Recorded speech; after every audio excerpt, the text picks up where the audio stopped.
Welcome to Spine Chilling Chats podcast, where we like to spill the tea. If you're into the macabre and enjoy hearing about true crime, supernatural, or spooky experiences, pull up a chair, pour yourself a cup of tea, and get ready for some spine chilling chats with Manda and Ange.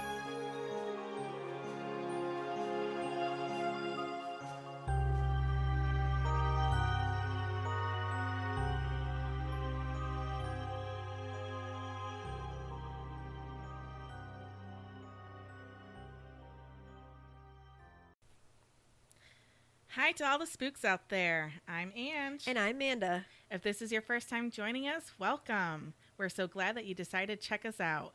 If this isn't your first time, how you doing? How you doing? We've got another great episode of Spine Chilling Chats ready for you. This week, we're visiting America's most prolific serial killer, Jeffrey Dahmer. Nope. He only had 17 kills. I was like, that is a surprise. I was going to be so excited. Oh, we must be talking about John Wayne Gacy then. Not him. He only had 33. Then it has to be Ted Bundy. Oh, he's another one of my favorites. Wrong again. He had 36 kills. Gary Ridgway then? No. He had a bunch at 49, but that's not him. None of them could compete with Samuel Little. Oh, yeah. Who the hell is Samuel Little, you might be asking? I know I sure hadn't heard of him before. I have. I've heard of him. I watched some documentaries on him, but I wasn't thinking that's who you were doing. I thought you really were going to surprise me with, no, with one of those. No, I've never heard of this guy, and he's had the most kills in America. Mm-hmm. It's crazy. I just can't believe that. You'll have to watch his documentaries. I did. Oh, you did? Yes. Oh, yeah. Yeah. He has confessed to 93 murders. Mm-hmm. 60 of those have been confirmed. That's ridiculous. Yeah. Like, I can't even wrap my mind around it. Like, 60 have been confirmed. Confirmed to be his. And he confessed to 93. 93. Like, so if you're confessing to 93, but you were confirmed 60, why would you not just be like, okay, you did 93, so here's 93 sentences? No, they're only going to give him 60 sentences. I mean, regardless, he's going to die in prison. Yeah. But the point is if he's confessing to 93, then let's just say he had 93. Yeah. He did get the nickname Choke and Stroke Killer because Choke and Stroke. Well then. Because when he wasn't raping his victims, he would masturbate while choking them to death to orgasm, which is pretty disgusting. That's not what I was thinking about choke and stroke. But that makes sense. He went. Yeah. Makes sense. I did find a few documentaries on him. Like I said, there was one on ID called The 93 Victims of Samuel Little, which goes through some of the victims and police interrogation of him. But it didn't really give a good background on him, in my opinion. I also read a book on him called Behold the Monster by Gillian Lauren, which was absolute crap. And this made me so mad. She visited him numerous times while he was in prison to get the story. In his biography on him, she filled in the parts she didn't know, talking of his birth, stating how his mother got kicked out of his grandmother's house and how she left him in front of his father's home because they were freezing to death in the cold rain, which contradicts every other source that I read stating that she most likely gave birth to him while she was in jail. Then she would give the narrative that there were instances of incest with his uncle when he was a child. She went on to write what was said between people or the thoughts of the victims as they were slipping into death. You know, later in life, meeting up with his mother and suckling her breast. The problem with this, however, is that Gillian Lauren didn't distinguish between her imagination and factual information. So I couldn't really use anything I read because I don't know which parts were true. So it was a big fucking waste of time. Yeah, that sucks. And why would you try to fill in the blanks that you don't know with bullshit? Because she's trying to sell a book. I have a 4-year-old, so my alone time to read is very precious to me. It comes very sparingly. So it really pisses me off when I waste my time reading absolute crap. It's like she felt necessary to add the incestuous tidbits for the shock value. She is the only source I could find that stated them, which led me to believe that these are some of the things she added. It just felt less of her trying to give the victims a voice, like she claims she was doing, and more of her wanting to sell books. And let's face it, sex sells. But I wasn't there when she spoke to Samuel Little, so maybe he told her information about his life that no one else knew. I just have a hard time believing it. By all means, read it, make your own opinion about it, and I won't be adding any of it in this episode. So I just wanted to give you that little tidbit there. Also want to add that it's very rare that you see an African-American serial killer, and Samuel Little is an African-American. Yes. There have been identified of 90 black serial killers beginning in 1945, but they go unnoticed and are absent from America's popular culture landscape. Just, I don't know why, but yeah. So he's one of the few African-American serial killers, in case anybody was wondering. Yeah. I also wanted to say that with there being 93 victims, 60 of which being confirmed by law enforcement, I cannot possibly do each victim the justice they deserve. I will only briefly go over some of the more known victims. I wish I could tell all of their stories and give you a real idea of who they were, but there isn't that much information on some of them, since Sam intentionally went after people he believed wouldn't be missed or noticed, being women of color and typically those who had trouble with substance abuse and did sex work. Sam was quoted by the New York Times saying, "I never killed no senators or governors or fancy New York journalists. Nothing like that. I stayed in the ghettos." That is ridiculous.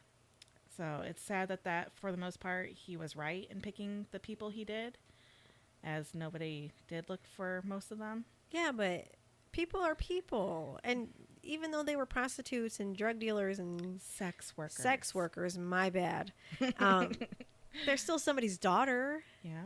And just because they're African American doesn't mean that they aren't going to be noticed either. Yeah, they aren't loved or Right. don't have families. Yeah, absolutely.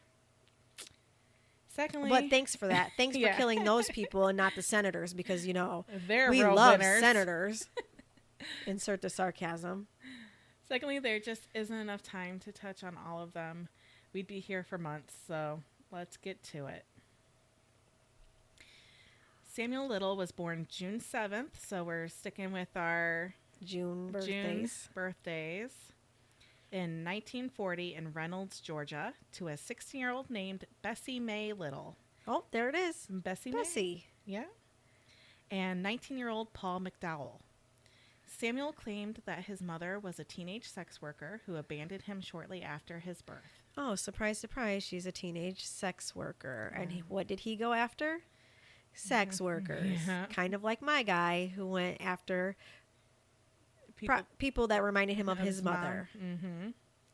Authorities believe that she may have given birth to him while she was incarcerated. There isn't a lot of information out there on his family life growing up. In Jillian Lauren's book, like I said, she has this whole background story of how Bessie Mae's grandmother kicked her out and the baby out of the house, and she was freezing to death in rain. So she left the blue-eyed baby, which their whole family had blue eyes, by the way, which they hated because it showed their traumatic ancestral history of being slaves that got raped by white men. Yeah. So they looked at it as a curse. I think it's the most beautiful thing to see blue or green eyes on like dark skin. Well, because they pop. Oh yeah. I think it's just they stand out. It's just beautiful. So she left that blue-eyed baby face up to God on the ground, hoping that they would both just die together. But then it happened to be in front of the McDowell family home. So then Paul's mother, Samuel's grandmother, takes him and raises him as her own. But again, who knows how much of that is true, if any. The only thing that matched any of the sources I read was that his grandmother ended up being the one who took care of him. Soon after his birth, the McDowell family and Sam moved to Lorain, Ohio. Sam admitted that he began having sexual fantasies involving strangling women as a child when he saw his kindergarten teacher touch her neck. Oh, my. Yeah. So, See, there's that thing where people are like, I wonder what it's like to kill. I don't have that urge, but he did. And as a child, kindergarten teacher touched her neck, and he was like, I wonder what it's like to strangle somebody. well, no, it just turned him on. Oh. Yeah, this was just a sexual fantasy. Oh. At that point. In kindergarten. Yeah, it hadn't morphed into his... I was playing with Lincoln Logs when I was in kindergarten. Yeah. Like, I was playing Red Rover, Red Rover. Did you really? I did. We never really played Red Rover. Really? Yeah. That wasn't something we did. Yeah, well, we did. I mean, not like all the time, but we did. Yeah. Yeah. He attended Hawthorne Junior High School, but had many problems with authority and academic achievements. In February of 1954, Sam was sent to the Boys Industrial School, which was a reformatory for teenagers near Columbus, Ohio, for a year and a half. This is the information I found on the Grandview Marble Historical Society's website. This quote: "The establishment of the Ohio Reform Farm, or Boys Industrial School, was authorized by the Ohio General Assembly on April 7, 1856. A law enacted April 17, 1857 outlined in detail the organization of the institution. Located on 1,170 acres, 5 miles south of Lancaster, Ohio, the Ohio Reform Farm was the first institution in the United States to be operated on the cottage or family plan rather than the big house system." So they had like more of a family, like there would be a host mom and dad Okay. that took care of a group of boys. Okay. Yeah, instead of just like a big prison type deal. So it was like almost like a foster home, but not. But it's more like there's like little cottages, little homes Okay. instead of, and they're all grouped together. So it's not like, a foster parent, 5 miles here, a foster family, So they lived in these cottages alone, but they had somebody to cook them food and take care of them? They were with a family. It was a bunch of these Oh, boys. yeah, okay, yeah. Yeah, And yeah. then there's just, the adults To in take. charge of them. Okay, I get it now. It just wasn't like a big prison-like setting. Okay. I was thinking there was one big common building and then they slept in the little buildings. And they would go to the common building to get all their stuff. I mean, maybe they did it that way and they just slept in the They just slept in the little buildings and I they don't had one know. big building that they lived life. congregated in. I don't know. According to the asylumprojects.org website, the cottage plan, also known as the colony plan in England, is a style of asylum planning that gained popularity at the very end of the 19th century. Each family of 40 boys, who ranged in age from 10 to 18, was supervised by an elder brother. So Okay. it's a little bit bigger than I was thinking. So Yeah, that's 40 boys to one an family elder boy, to an elder boy. elder brother. The Boys Industrial School was governed by a board of commissioners until 1911. At that time, control was given to the newly created the Ohio Board of Administration, which in turn created the Bureau of Juvenile Research in 1913 to test, examine, and evaluate delinquent juveniles entrusted to its care. In 1921, this bureau was transferred to the Ohio Department of Public Welfare. The Ohio Department of Mental Hygiene and Correction began overseeing the Boys Industrial School in 1954 when Sam first attended there. In 1963, the Ohio Youth Commission was created and assumed control of the Boys Industrial School. Comedian Bob Hope spent some time at the Boys Industrial School as a child in 1918 and 1919. So by this time, though, isn't he 18, almost 20? No, in 1954, he was 14. Oh, In 54. I thought you said 64. No. Okay. As an adult, Hope donated sizable sums of money to the institution. The institution ceased to operate as a juvenile reformatory in July of 1980. The campus was converted to a medium security prison for adult offenders under the supervision of the Ohio Department of Rehabilitation and Correction. Sam got sent there after stealing a bicycle. Yeah. When he was checked in at the facility, they listed his IQ at 96, which for an adult, medicinenet.com states 90 to 109 is considered normal. And he was a 14-year-old boy at this time, so I'd say 96 is normal. Normal for him, yeah. Yeah. They also marked his mother's location under unknown.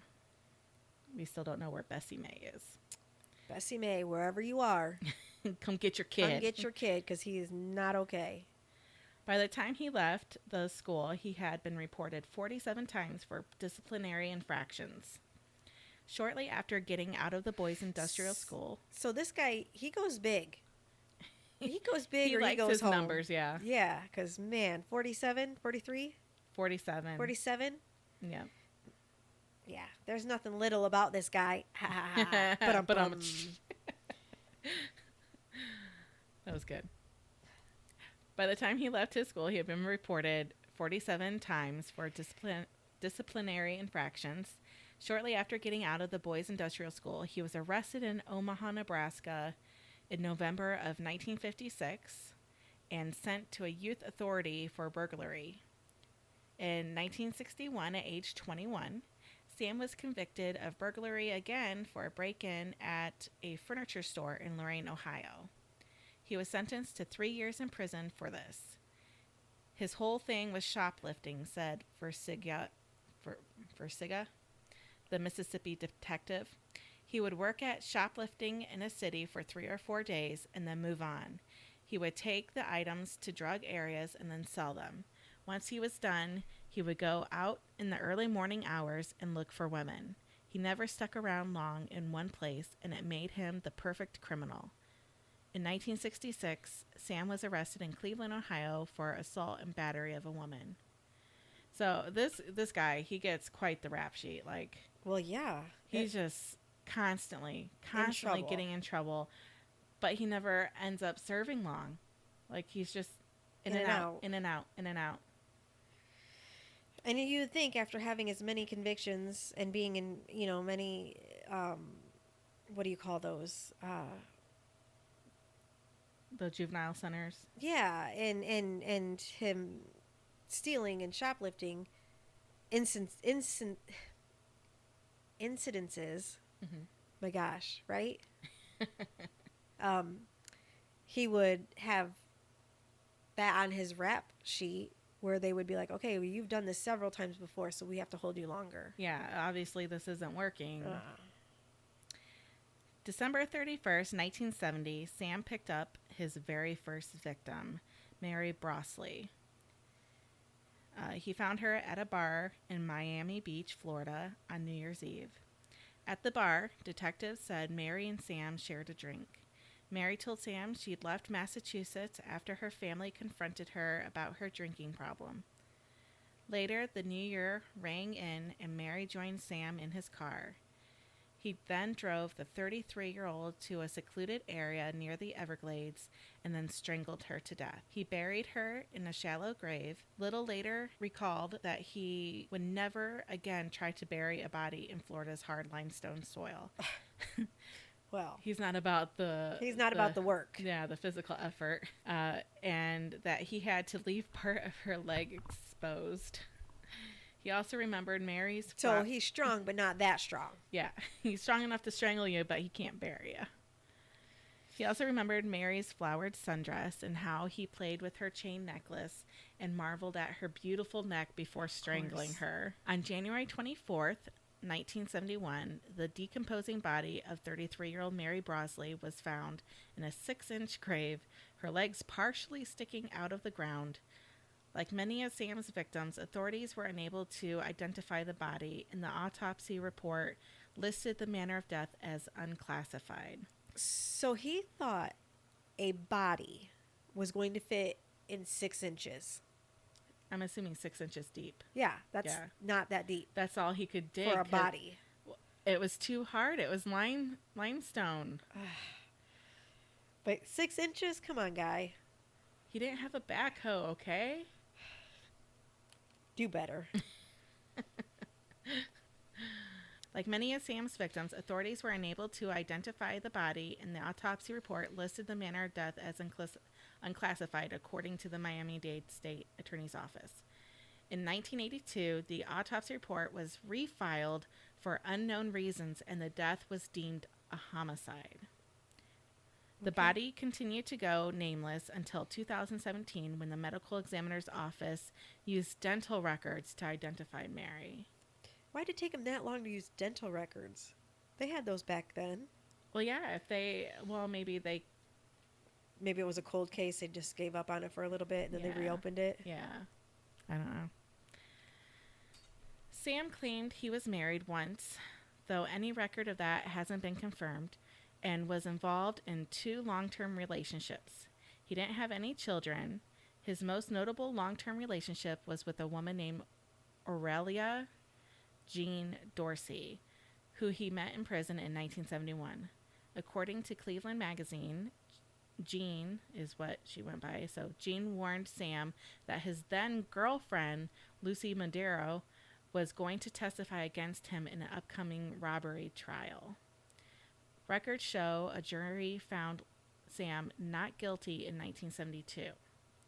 Afterward, Jean, who was 27 years older than Sam, and Sam became inseparable, with Jean serving as a surrogate mother to him and traveling companion. Wait. This was his girlfriend, but also his surrogate mother. Mm-hmm. And companion. Mm-hmm. But you don't mix the mothering and the companion together. I mean, I don't know. I'm married, and sometimes I feel like my husband's mother. You were married before. I'm sure you know the feeling. Yeah, but I do know that feeling, but I didn't You wouldn't classify your mom as a surrogate mother. Yeah. Yes. No, that's a little ick. That's disgusting. Yep. The pair shoplifted thousands of dollars worth of clothing, cigarettes, and electronics up until Jean's death from a brain hemorrhage in 1988. Throughout the 1970s, Sam and Jean moved around the Midwest and the South, making a living by shoplifting, burglary, and selling the stuff they stole. Sam would end up confessing to committing multiple murders across both regions during the decade, according to the FBI. Most of the victims, however, remain unknown. Though he was often arrested for an assortment of petty crimes, he spent a surprisingly little amount of time in jail. On September 11th, 1976, in Sunset Hills, just outside of St. Louis, Missouri, Sam was arrested for rape, robbery, and assault of 22-year-old Pamela K. Smith. Pamela told the police that Sam choked her from behind with a black electrical cord, forced her into his car, beat her unconscious, then drove to a secluded area. When she came to, he forced her to perform oral sex on him and then raped her. I would have bit his dick right off then. So, but she got out. She got away? She did. If this man had already strangled me, beat me, kidnapped me, and then shoved me in the back, and then shoved his dick in my mouth, I'm biting the fucker off. Well, yeah. Yeah, I don't know why she didn't. Pamela miraculously managed to escape Sam after he fell asleep. Oh, my. First mistake, don't fall asleep on your victims. Can you imagine? Kidnapping somebody. Doing all of that shit to them and then falling asleep. I'm going to take a little nap. You just stay right there. Right. Promise me you won't go anywhere. Pinky promise? Yeah, you pinky won't promise. run away. She ran half naked through the night, ending up on a stranger's doorstep, frantically asking for the police. Within minutes, police found the car still parked on the gravel road where the woman said the attack occurred. Sam, who was 36 at the time, was snoring in the back seat. Oh, so he even went into an uncomfortable place to fall asleep. Because sleeping in the back seat is not fun. No. Well, that's where he raped her. Well, yeah, but that's different, I guess. Like, you're not trying to be comfortable at that point. Sex in the car is not comfortable Well, no. no matter what. Right. But then to try to sleep in the back seat? Yeah. I don't know. Officers arrested Sam and compiled an airtight case of rape, kidnapping, and attempted murder against him. Sam denied raping the woman, claiming he paid $20 for heroin and sex. He told police he grew enraged when the woman suggested a crude sex act. Yeah, like he's got morals he's got to live by. Right. Like, how dare you ask me to do that? Yeah. That is disgusting. But insisted, I only beat her. In Sam's car, they found Pamela's clothing and the black electrical cord. The police charged him with rape and sodomy. However, the prosecutor deemed that Pamela was unreliable, so she was a heroin addict, and arranged a plea bargain, which led to Sam only having to serve 3 months in prison and pay a $100 fine. Three fucking months. And $100 fine. Yeah. You get Attempted to more kill her. fines Raped when her. you Speed. or Park somewhere like you shouldn't. buy a pack of cigarettes underage or something. Like, It's ridiculous. Sam later stated many years later that by that time he had already murdered more than a dozen women. a dozen women. 26-year-old Patricia Mount was found nude and strangled to death on September 12, 1982 in Florida. Eyewitnesses saw her leaving a bar called Maze, located on the corner of Northwest 6th Street and 5th Avenue, with Samuel Little in his Ford Pinto. Ford Pinto. A Ford Pinto. And that's what he tried to sleep in? He changes cars a lot, so Okay. it might not have been the same car Okay. then. Sam had driven her to a pasture after leaving the bar. He then strangled her to death and left her bruised naked body in a field along US 27 in northwestern Alachua County. Hairs matching Sam were found on her body. Sam was arrested and charged with murder. You think that's it? Right. They he had, got him. A dozen victims and now this one. But the jury found him only half an hour later not guilty. How? I don't know. I just don't know. Sam was later quoted saying, "I noticed her neck was pretty. That's what I was looking at. I got excited when I seen her throat." Okay. So again and let's again, strangle her. yeah, again and again, he gets like let go. He freaking murdered somebody with his hair, his DNA on the body, and they let him go. They let him go. And then he becomes this infamous serial killer of And 93 this victims. is a jury, so these are normal people that let him go. I don't Not understand okay. it. Not okay. Melinda Mindy Lepre was from a small town in New Hampshire, and her siblings remember her being a pretty happy kid. She was also really close with her mom. Sadly, Mindy's mother passed away in 1967, just 12 hours after giving birth to her 5th child. Mindy's dad was lost and had no clue how to deal with 5 children, one of which being a newborn. Her older sister, Pat, really stepped up and played the role of mother for her siblings. Pat did the best she could for her siblings, and when Mindy wanted to learn how to play guitar, Pat showed her a few basic things. Mindy was surprisingly really talented. She also picked up playing the flute and piano. It seems like Mindy could learn any instrument she put her mind to. Mindy also could play any song she simply heard. So Wow. this is like some... She's a well-rounded, all-American type girl. Oh, she's like a student prodigy here, you know. She can just listen to a song and play it on an instrument. She can just pick up an instrument and play it. That's good. remarkable. Yeah. For some reason, her father didn't like her playing. He had a real temper and a mean backhand. With Mindy being a strong-willed girl, she got the brunt of his temper quite often. He would hit her and even drag her by her hair. That's horrible. Yeah, I couldn't imagine being... I don't like my hair being pulled when I'm brushing it, let alone be drugged by it. Yeah. And this is your dad? What an asshole. The older that Mindy got, the more defiant she got too. Even with her sister Pat looking out for her, Mindy found drugs by the age of 12. Oh, boy. She was still surprisingly able to graduate from high school, even a year early, with straight A's. So she's just So she was on drugs, and she still managed to do all the stuff that she did. Yeah. Impressive. Yeah. She then left New Hampshire to get away from her father and found a job working as a bouncer at a bar. She was a bouncer? She was a bouncer. Nice. Yeah. Nice.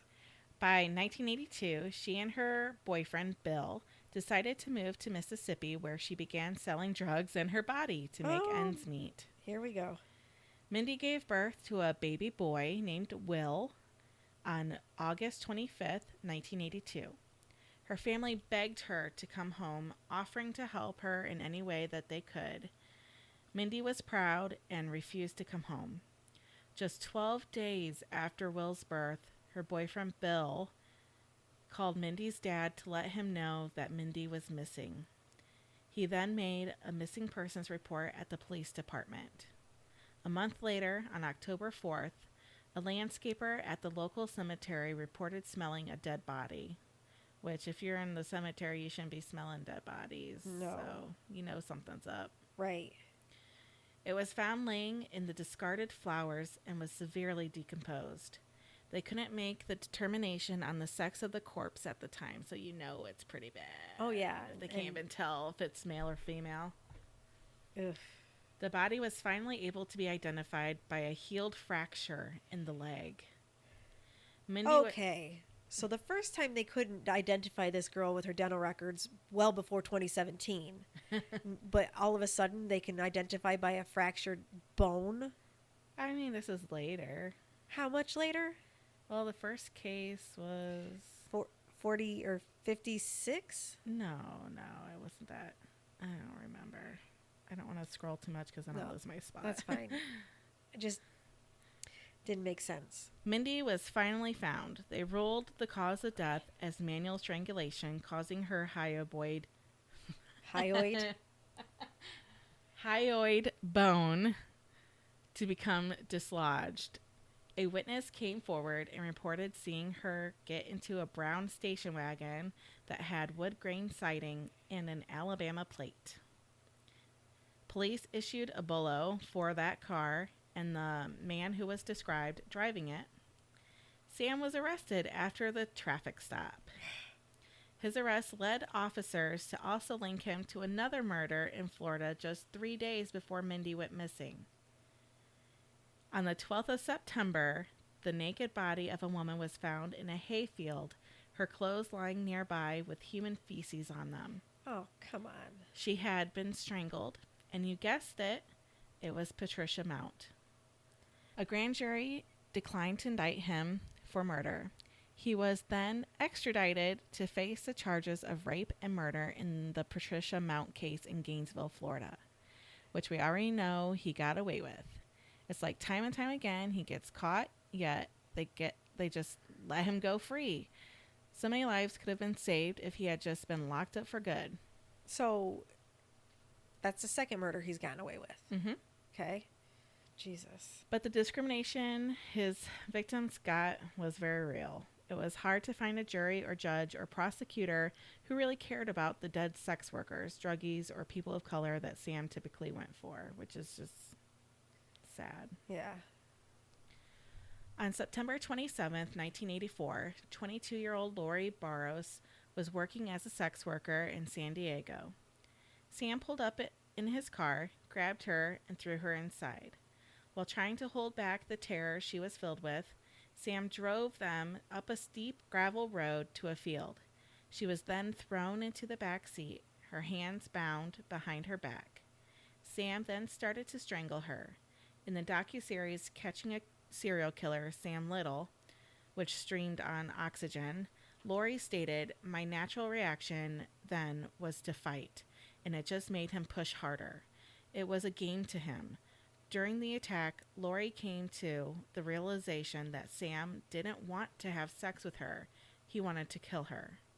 She drifted in and out of consciousness several times, and when she finally came to, Sam told her to swallow. He liked to feel and watch her swallow." So, like, he would be strangling so he could feel it. That's creepy. Yeah. He liked to feel and watch her swallow. When Sam was done, he tossed her out of the car and drove off. So he didn't kill her. She played dead for half an hour, scared that he was still there waiting. So he thought that she was dead. Oh, okay. Smart girl. Yeah.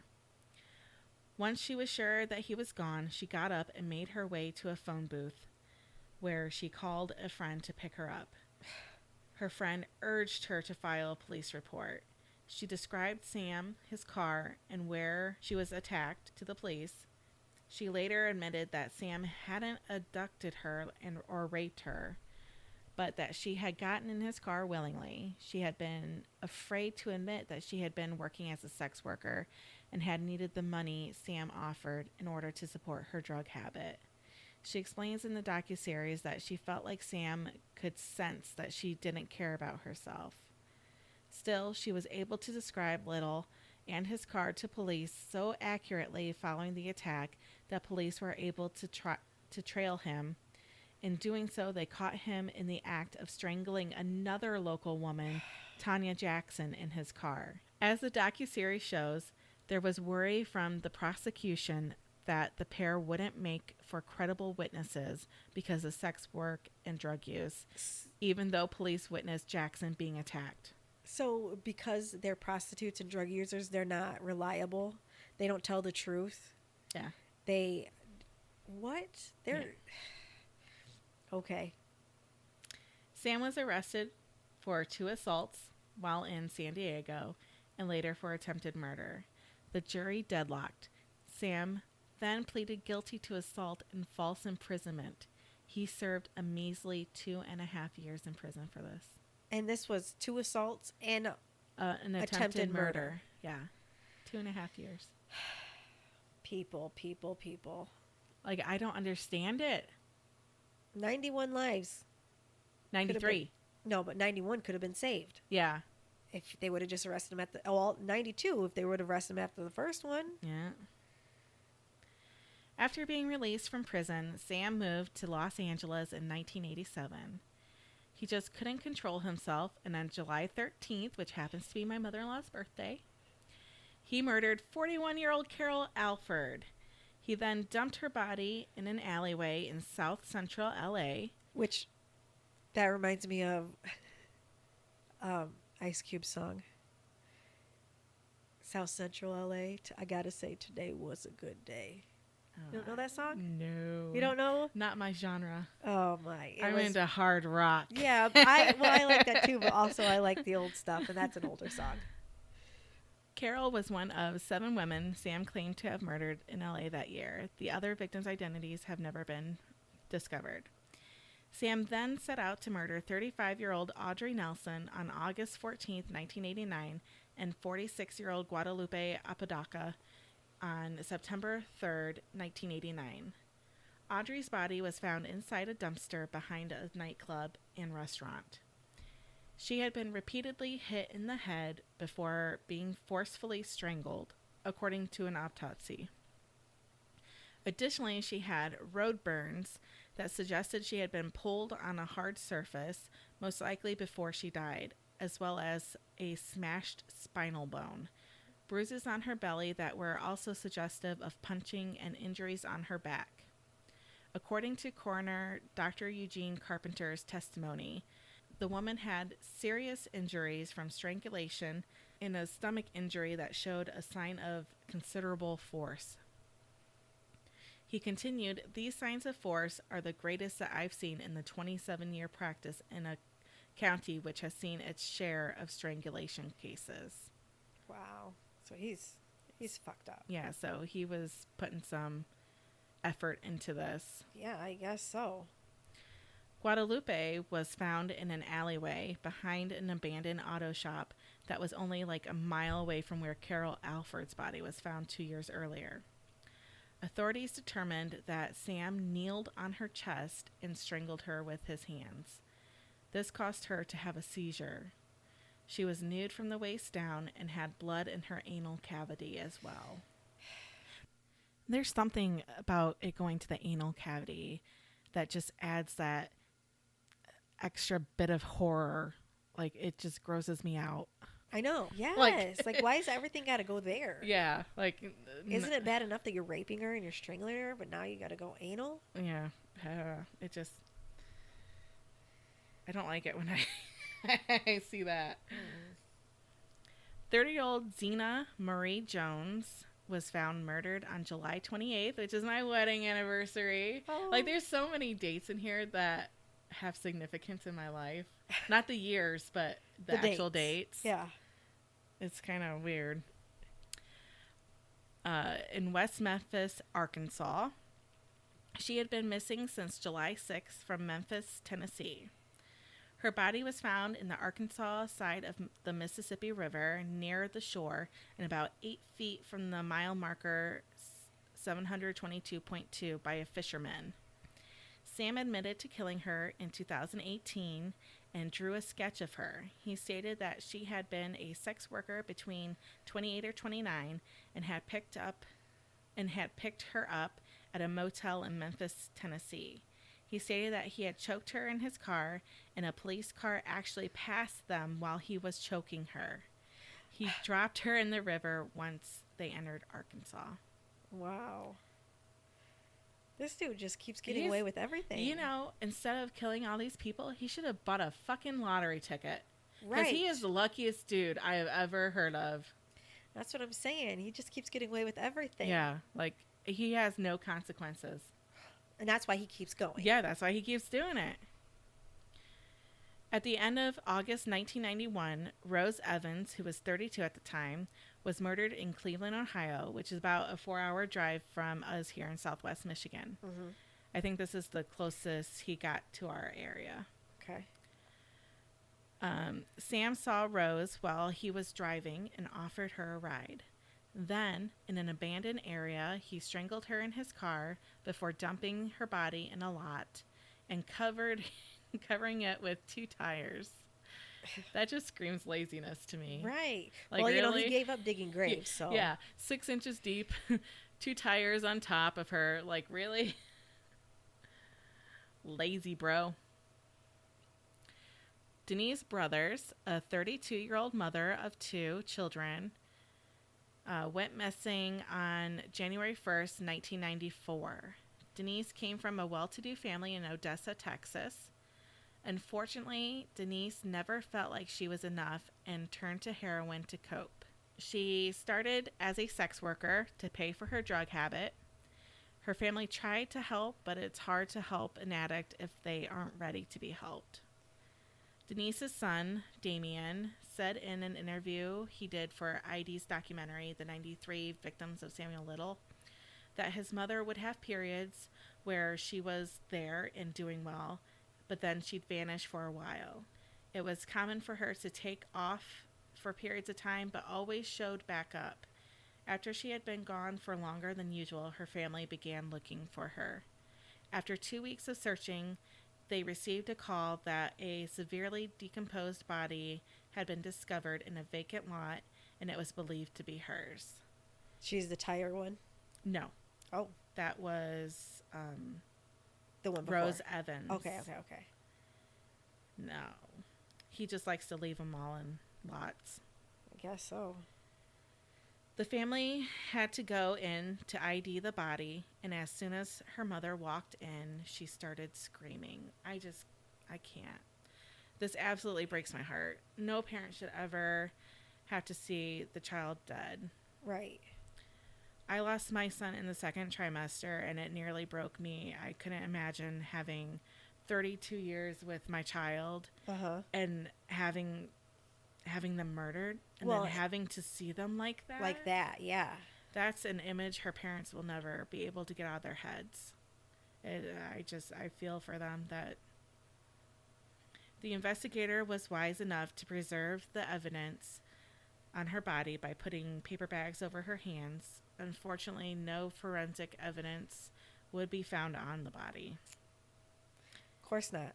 Yeah. So they were smart enough to do it, but unfortunately there wasn't anything there. They did find during autopsy that her hyoid bone had been broken, meaning she had been strangled to death. Police felt that it would take a lot of strength for someone to break the hyoid bone, and therefore believed the killer to be male. The investigator spoke to Denise's fellow sex workers, and they told him to check on one of their regulars who drove a van. They brought the man in to be interviewed, and he fully cooperated with police, allowing them to search his vehicle and even passed a polygraph test. So he was then released. Was it him? No, this was just somebody they suspected. Well, they thought was him. A usual, regular for the sex workers. Okay. I was going to say, there he goes again. In Louisiana, in January of 1996, 24-year-old Melissa Thomas went missing. Melissa wasn't like Sam's usual victims. She wasn't a sex worker or a drug user or someone that no one would notice if she were to disappear. She had a loving family that knew she wouldn't just take off. Melissa had left her mom's house to go to Melissa had left her mom's house to go to the nearby store to pick up a pack of cigarettes. See, smoking kills, guys. I just caught what you meant by that. A little slow over here. Her body was eventually found in a cemetery with her face down in the dirt. She had scratches on her neck, but like the majority of Sam's cases, it quickly went cold. In 1998, Sam pleaded guilty for an attempted robbery charge he acquired during his arrest in 1991. He was then sentenced to 2 years in prison. According to Sam, his very last victim was a woman named Nancy. He stated that he strangled her in Tupelo, Mississippi. Police believe Nancy to be Nancy Carol Stevens, whose body was found off the road in August of 2005. In 2007, Sam was arrested in LA for possession of cocaine. He pleaded guilty, but he failed to attend the court-ordered drug rehabilitation program, so a bench warrant was issued for his arrest. He evaded arrest with his transient lifestyle. By never staying in one place for too long and staying in the slums of the cities he was in, goes years without any consequences. In 2012, the DNA from Audrey Nelson and Guadalupe Apodaca cases were run by the Cold Case Unit formed in Los Angeles. They matched one another. The women had been found within 3 weeks from one another and were both found in a similar fashion. Their shirts had been pulled over their heads and were completely nude from the waist down. They had scrapes from being dragged, bruises on their necks, and broken hyoid bones, meaning they were strangled. That DNA matched fucking Sam Little. Once they had a name and the DNA, they dug deep into Sam's history and spent a long time on his lengthy rap sheet. Since they knew he had definitely killed 2 women, the LA Police Department then went on the search to locate Sam Little, who also went by Sam McDowell sometimes. They also involved the FBI as they had a feeling this case was going to get big. Oh, they had a feeling. They had a feeling. And they said they definitely knew he was connected to the other. He definitely murdered the other 2. Yeah. Definitely knew that he murdered them. Yet here he runs free. Yep. Sam was eventually found on September 5th, 2012 in Louisville, Kentucky, when he used his Social Security ATM card. He had been living in a homeless shelter. They went in there expecting to arrest the most prolific serial killer in the U.S., but were greeted by a frail old man bound to a wheelchair, suffering from diabetes and other health issues. They still arrested him immediately and had him extradited to California on drug charges for his outstanding warrant. The LAPD's call for help from the FBI connected them with crime analyst Christy Palazzolo and Dr. Angela Williamson. Palazzolo looked for other links using the VICAP database. This allowed her to look at cases from all over the U.S. and see the details that connect some of them together. She studied Sam's extraordinary rap sheet, finding that despite being convicted for some pretty heinous crimes, over and over, he always managed to either get off scot-free, serve a ridiculously short sentence, or be released early on for good behavior. Palazzolo used his prior arrest to see different locations he had spent time and then looked for manual strangulation cases in those areas. Sam was so smart in picking his victims, usually picking sex workers, women of color, women who had addiction issues, mental illnesses, intellectual disabilities, really women who most likely wouldn't be missed. Palazzolo came across Denise Brothers as a match, but didn't have the hard evidence to make it stick. While she was working her angles, the LAPD were working their own. They linked Sam's DNA to another murdered woman, Carol Alford. They wanted to get any information they could on Sam, so they contacted the survivors to see if they could give any more insight to this monster. One survivor, Lori Burrows, took her second chance at life to heart after her attack. She hadn't even known that they had collected Sam's DNA back in 1984. She had since had a daughter and was studying psychology and criminology. She had worked hard to leave that life in the past and was upset that by having to testify against Sam, her daughter and the rest of her family would now learn the truth of her former life. Her family was super supportive of her, though. Good, good. Yeah. It's hard when you're trying to hide that from somebody and you have to tell them. You yeah, know, like especially it's scary. when you've hidden it for that long. Like that Right. happened to her in 1984, Right. and this is And she changed her, she 2012-ish. turned her life around and changed everything, and now she's got to admit to being that person. Yeah. But at least she did work hard to change. Like, Yes, yeah. she did better herself. That's Yeah. awesome. I wonder if Sam had anything to do with that. Well, it said that, her having that second chance at life Was what turned it around. Yeah, she wasn't going to waste it. Good. Yeah. The 3 victims from LA were found dead near Sam's apartment at the time. With all that evidence, the DNA matching, the women being found near his apartment, the pattern with the survivors, the DA was ready to press charges against Sam. Serial killing is a special circumstance, which means they are able to shoot for the death penalty. Sam was put on trial, and after 2 weeks of testimony on September 25th, 2014, he was finally found guilty for the murders of Carol Alford, Audrey Nelson, and Guadalupe Apodaca. Unfortunately, he was sentenced to 3 consecutive life sentences without the possibility of parole instead of the death penalty. But what sucks is he's already an old man. Oh, yeah, he's lived his whole life. Yeah, and So he could die at any moment, and now he's just now getting convicted. yeah. Yep. I mean, he killed for decades. Absolute decades. And clearly he's not doing well if he's in a wheelchair suffering No. from diabetes. And Yeah, he had heart issues too. so, like, yeah. Yeah.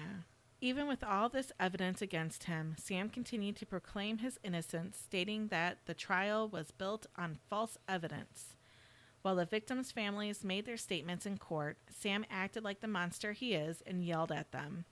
He was then wheeled out of the courtroom while punching his fist in the air like a rabid animal. He filed appeal after appeal, trying to find his way out of this mess, like all the multiple times he escaped consequences before.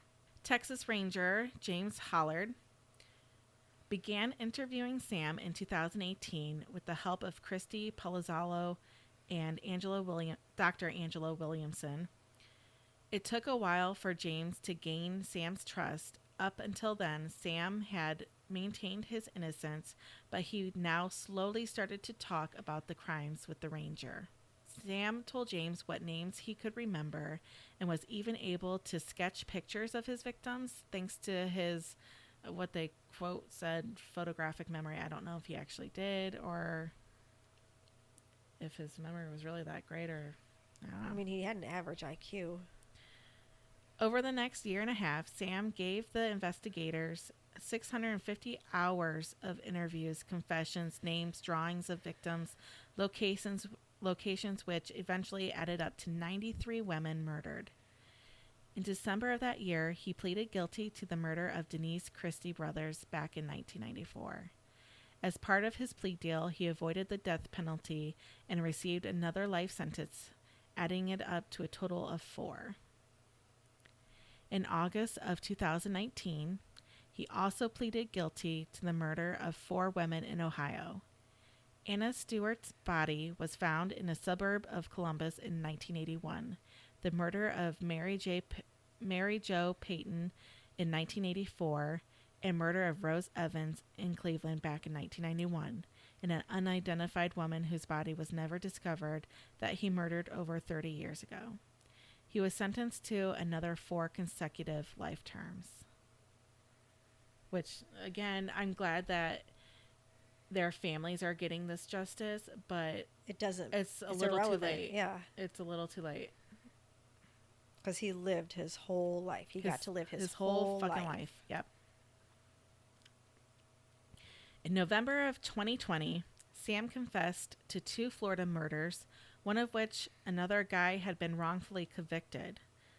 On April 22nd, 2022, a woman Sam killed in Memphis, Tennessee, whose body was found in the Arkansas side of the Mississippi River in 1990, was finally identified as the 30-year-old Zena Marie Jones. On December 30th, 2020, a little before 5 a.m., Sam Little died in a California hospital, and December 30th is my baby's birthday. What year? Well, this is 2020, but she's born in 2019. So this was her first birthday. He died. Wait, it said 2022 though. No. Oh, that was after he died. They found a body. Yes. Okay. Well, they didn't find the body. They identified her okay. Finally. Yep. So on my baby's birthday in 2020, a little before 5 a.m., Sam Little died in a California hospital. He was 80 years old. I couldn't find the specific cause of death, but it was known that he had diabetes and heart issues, so that may have been a factor.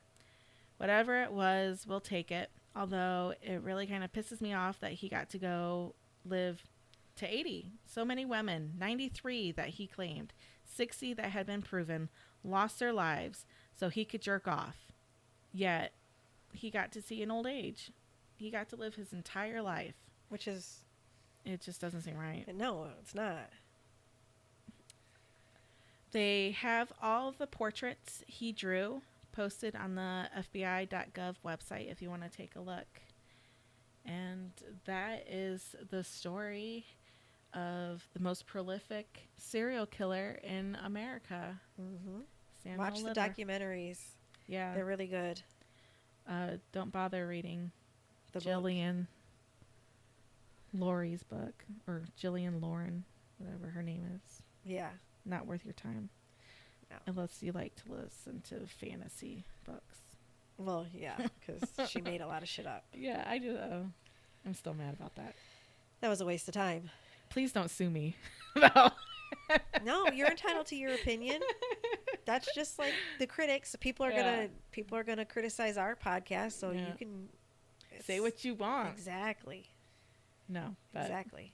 Really, I can't believe this. I can't believe he got away with it. over and over and over again. Yeah. They caught him so many times.